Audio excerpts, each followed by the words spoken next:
सभी तरह की न्यू लेटेस्ट मुशायरा वीडियोस देखने के लिए आप हमारे चैनल RS मीडिया को सब्सक्राइब करें और बेल आइकन दबाएं हमारी वीडियो सबसे पहले देखने के लिए। मैं तो इसलिए पढ़ रहा हूँ कि निम्बा हेड़े में नहीं पढ़ा तो फिर कहाँ पढ़ा, वरना नाजिम तो जाहिर अपना काम कर देता है, लेकिन बहुत सी जगहों पर जो शेर सुनने वाले हैं तो उन्हीं बस्ती में से एक बस्ती निम्बा हेड़ा है। मैं इजाज़त चाहता हूँ मोहतरम शीन काफ निज़ाम साहब से, हमारे मोहतरम और मुरब्बी और प्रोफेसर वसीम बरेलवी साहब से। मैंने जिक्र किया था कि वसीम साहब को यहाँ 40 बरस बाद गज़ल और गज़ल के चाहने वालों ने आवाज़ दी, लेकिन मेरे साथ भी यही हुआ कि मैं पहली बार यहाँ 40 साल की उम्र में आया हूँ, तो मेरे साथ भी यही हुआ। तो बहरहाल कुछ शेर पढ़ देता हूँ, आप इतना अच्छा सुन रहे हैं। यहाँ से अपनी बात शुरू करता हूँ, बस चंद अहम शोराए कराम तक पहुँचना हमें। मैं तो एक रेड कारपेट बिछा रहा हूँ ताकि शोरा वहाँ आ सके, खैर मकदम कर रहा हूँ। यहाँ से पढ़ता हूँ कि तुमसे मिलकर सबसे नाते तोड़ लिए थे।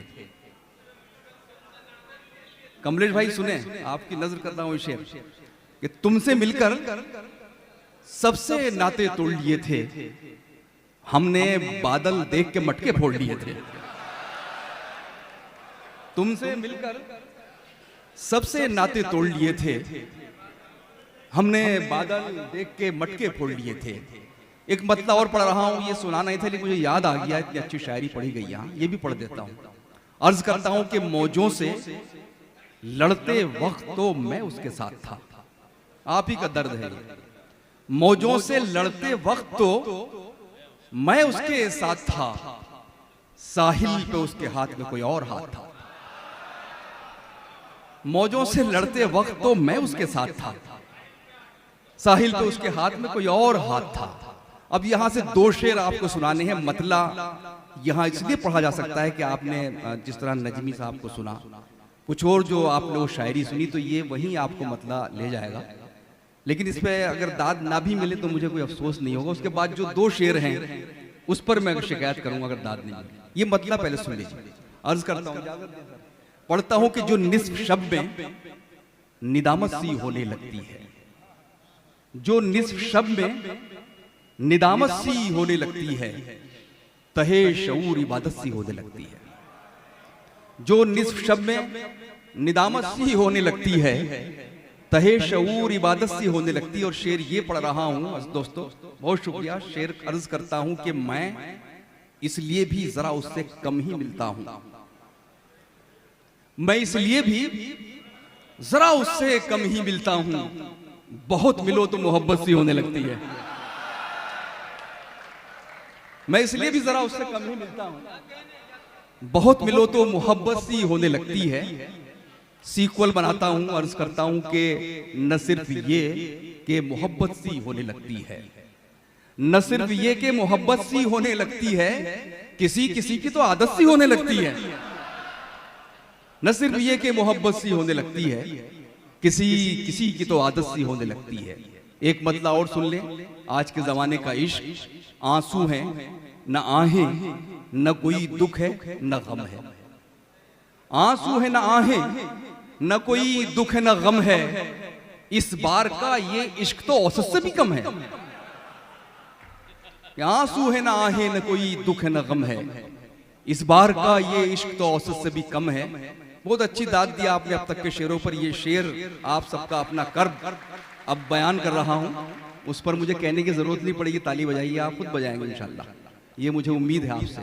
आंसू है ना आहे, न कोई दुख है न गम है, इस बार का ये इश्क तो औसत से भी कम है। और शेर ये है, हम आखिरी नंबर पे हैं फहरिस्त में उसकी,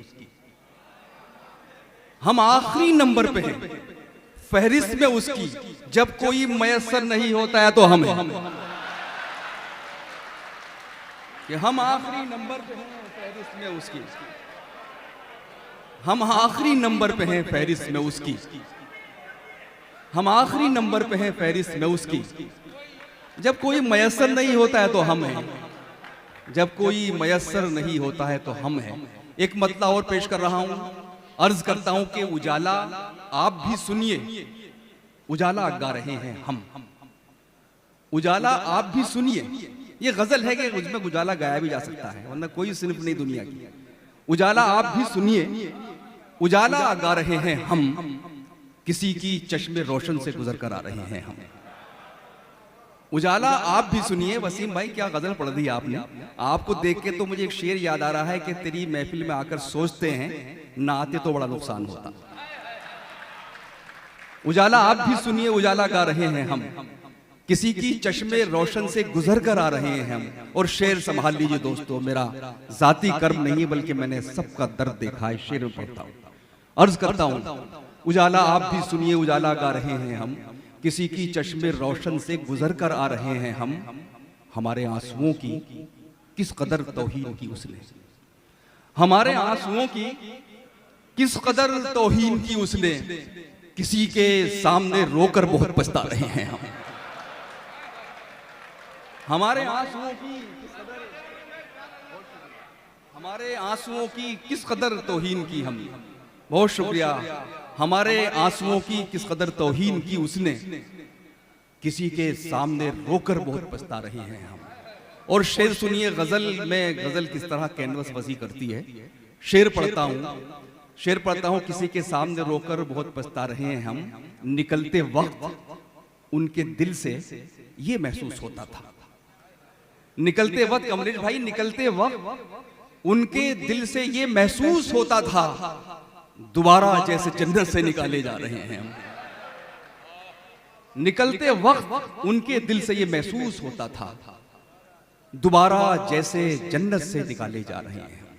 वो महफिलों में भी तन्हा सा लग रहा है मुझे, यहां अकेले में मेला सा लग रहा है मुझे।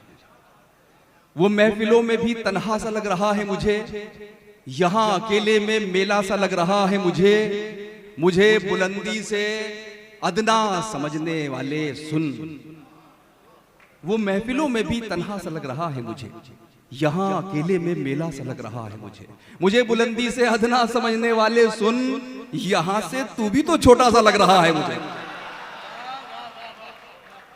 मुझे बुलंदी से अदना समझने वाले सुन, यहां से तू भी तो छोटा सा लग रहा है मुझे। तुम्हारी ताल लुकती है, मेरा सुर टूट जाता है। तुम्हारी ताल लुकती है, मेरा सुर टूट जाता है। बिछड़कर तुमसे जीने का तसव्वुर टूट जाता है। बिछड़कर तुमसे जीने का तसव्वुर टूट जाता है। और ये शेर अगली सफ से लेकर आखिरी सफ तक, मुझे उम्मीद है कि निम्बा हेड़ा जिस तरह के शेरों की हिफाजत करता है, ये शेर भी आपको याद रह जाएगा। पेश करता हूं कि क्या पढ़ रहा था। हाँ, हम तुम्हारी ताल लुकती है, मेरा सुर टूट जाता है। तुम्हारी ताल लुकती है, ये गजल का जादू भूल जाता आदमी क्या कर रहा है। तुम्हारी ताल लुकती है, मेरा सुर टूट जाता है। बिछड़कर तुमसे जीने का तसव्वुर टूट जाता है। और शेर ये है, कोई तजलील करता है तो उससे दुख तो होता है। कोई तजलील करता है तो उससे दुख तो होता है, मगर एक फायदा भी है, तकब्बुर टूट जाता है।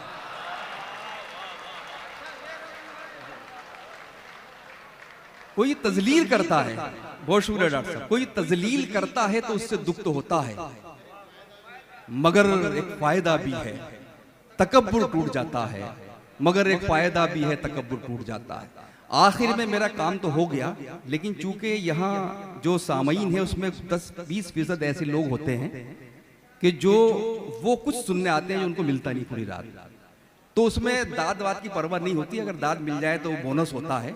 लेकिन ये शेर मैं पढ़ने की इजाजत चाहूंगा, चंद शेर अपने असातिज़ा से भी। ये लोग भी ये चाहते हैं कुछ नए शेर भी पढ़े जाए जो उन्होंने नहीं सुने। इस गजल में मतला नहीं हुआ है, और नहीं हुआ तो पढ़ता भी नहीं, कहां से लाऊं, मतला नहीं है। शेर पढ़ता हूं, अर्ज करता हूं, महसूस कीजिए दोस्तों, निम्बाड़े के दोस्तों। शेर ये है वसीम भाई के, तलाशी ली गई जब भी मेरी समात की, तलाशी ली गई जब भी मेरी समात की, तेरे सुखन के अलावा कुछ और था ही नहीं। सलाम करता हूं, तलाशी ली गई जब भी मेरी समात की, तेरे सुखन के अलावा कुछ और था ही नहीं। निम्बा हेड़े जैसे मुशायरे होने लगे तो खराब शायरी कोई पढ़ने की हिम्मत ही नहीं करेगा। अब अच्छे शेरों बता दिए, ये शेर हम पढ़ ही नहीं सकते कहीं नशिश के अलावा। पेश करता हूं, तलाशी ली गई जब भी मेरी समात की, तेरे सुखन के अलावा कुछ और था ही नहीं। और शेर है कि कहां की मंजिलें कोई सराय तक न मिली, कहां की मंजिलें कोई सराय तक न मिली, सफर थकन के अलावा कुछ और था ही नहीं। कहां की मंजिलें कोई सराय तक न मिली, सफर थकन के अलावा कुछ और था ही नहीं। न नींद थी न कोई ख्वाब मेरे बिस्तर पर, न नींद थी न कोई ख्वाब मेरे बिस्तर पर, बस एक शिकन के अलावा कुछ और था ही नहीं। न नींद थी न कोई ख्वाब मेरे बिस्तर पर, बस एक शिकन के अलावा कुछ और था ही नहीं। और ये शेर हमारे असातिज़ा इसको लुत्फ महसूस करेंगे, आप लोग भी महसूस करेंगे। शेर पढ़ता हूं कि हसीन न होके भी उसको हसीन लगता था, हंसी न होके भी उसको हसीन लगता था, ये हुस्ने जन के अलावा कुछ और था ही नहीं। हंसी न होके भी उसको हसीन लगता था, ये हुस्ने जन के अलावा कुछ और था ही नहीं। और वो शेर जिसकी वजह से मैं ये गजल कहने पर मजबूर हुआ। देखिए किस तरह मैं आपकी वो बात जो आप महसूस कर रहे हैं बयान करता हूं। राजस्थान तो उसको जो एक खराबी आ गई उसको दूर कर रहा है। शेर सुनिए सर, अर्ज करता हूं, बतौर खास पढ़ रहा हूं ये शेर। सफर थकन के अलावा कुछ और था ही नहीं। और शेर ये है कि ये किसका शहर था, इशारों में गजल बात कर रही है, ये किसका शहर था, बाजार तो बहुत थे वहां मगर कफन के अलावा कुछ और था ही नहीं। ये किसका शहर था, बाजार तो बहुत थे वहां मगर कफन के अलावा कुछ और था ही नहीं। और आखिरी शेर पढ़ता हूं कि मैं बेवकूफ था जज्बे तलाश करता रहा, मैं बेवकूफ था, मैं बेवकूफ था जज्बे तलाश करता रहा, वहां बदन के अलावा कुछ और था ही नहीं। मैं बेवकूफ था जज्बे तलाश करता रहा, वहां बदन के अलावा कुछ और था ही नहीं। कई बार खवातीन कहती है क्या कहा, तो मैं कहता हूं ये आपका शेर भी है। मैं बेवकूफ थी जज्बे तलाश करती रही, वहां बदन के अलावा कुछ और था ही नहीं।